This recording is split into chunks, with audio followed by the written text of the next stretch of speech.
Hey guys, this is Just Incredible and you're watching Pro Wrestling 101. Today I want to talk about wrestling as you're booked on the card.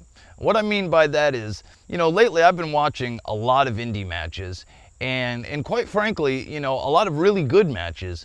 But one thing that's bothered me, and it's actually affected me very recently, is when guys go out there and they either do too much or they do your finishing move, or they'll go out there and without watching any of the matches prior, duplicate a lot of the moves and a lot of the psychology in a show.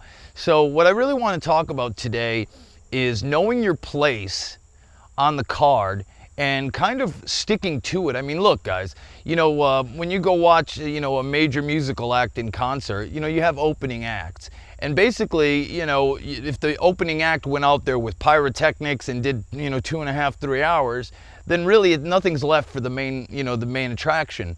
And, I've wrestled with this, and a lot of people have told me, they don't necessarily agree. I mean, one time I remember in ECW, I think it was Balls and Axel and the Dudley Boys. They were the first match at the ECW arena, and they went out there and completely tore the house down. I mean, they had an amazing match, but they used tables, chairs, I mean, you name it, they did it. Blood, everything.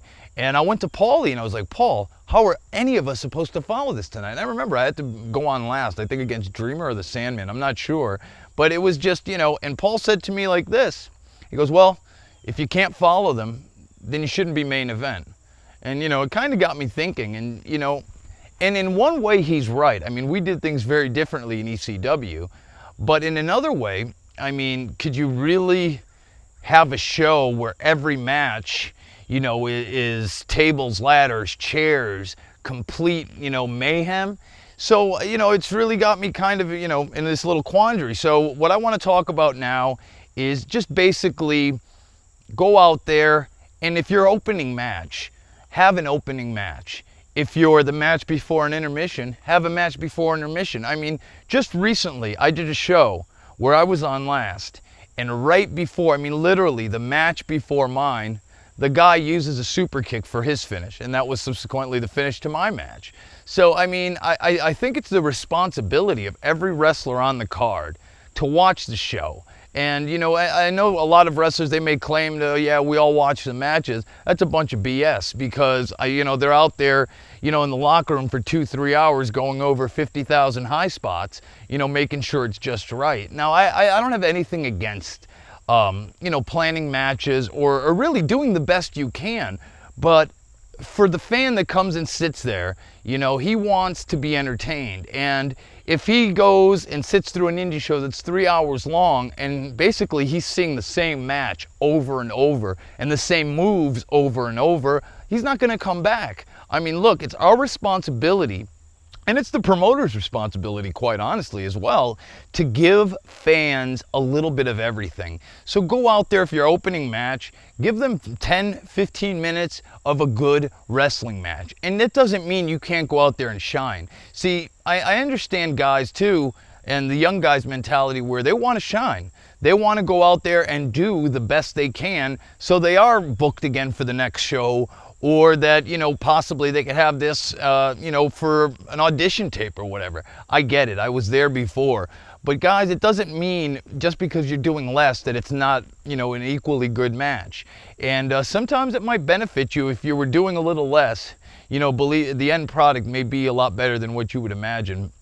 And two, I mean, look, a wrestling card is an eclectic blend. I mean, if it's done right, you have all kinds of entertainment. You have the opening match, like I said. You should have tag team matches. You should have your high-flying match. A lot of promoters, they still like to put in their, their hardcore match or the match where they use tables and stuff. And then, of course, your main event match. I mean, what good is it if you have a main event match that has, a table or a ladder or even a cage match, and you're getting all this similar stuff, earlier on in the show? I mean, it's like it loses its impact. I mean, back in the day, in ECW, you'd see a little bit of everything, and we really were trying to step up and beat the guys before us.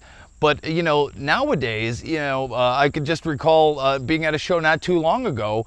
I mean, Sabu was on pretty close to last, and by the time he did that table spot, it hadn't been done in the, you know, in the night prior. I mean, people just exploded. People are waiting for that. So, I mean, it's really our responsibility, guys, to know where we are and to book our matches accordingly. Watch the matches, and do me a favor, please, please, please, don't go out there if there's veterans on the card, if there's, you know, a big name, don't go and, you know, do their finishing moves, or at least ask, look, I'm thinking of doing this, would you mind? Most guys these days are really cool and laid back, and they have no problem. But, you know, I don't care if anybody uses a super kick, but I do care if they use it for a finish right before I go on. It's just disrespectful, and I never, you know what I mean, I never did anything like that. If I knew Shawn Michaels was on a show, believe me, you weren't using the super kick. If The Undertaker was on the show, I wasn't using the tombstone. Notice, I mean, not that I finished off too many people in my last WWE run, but when I didn't use the tombstone because Taker was on the show, or I didn't use the super kick because Shawn was on the show. So, I mean, it really makes a difference, and you'll earn some respect in the meantime. That's Pro Wrestling 101. I'm just incredible.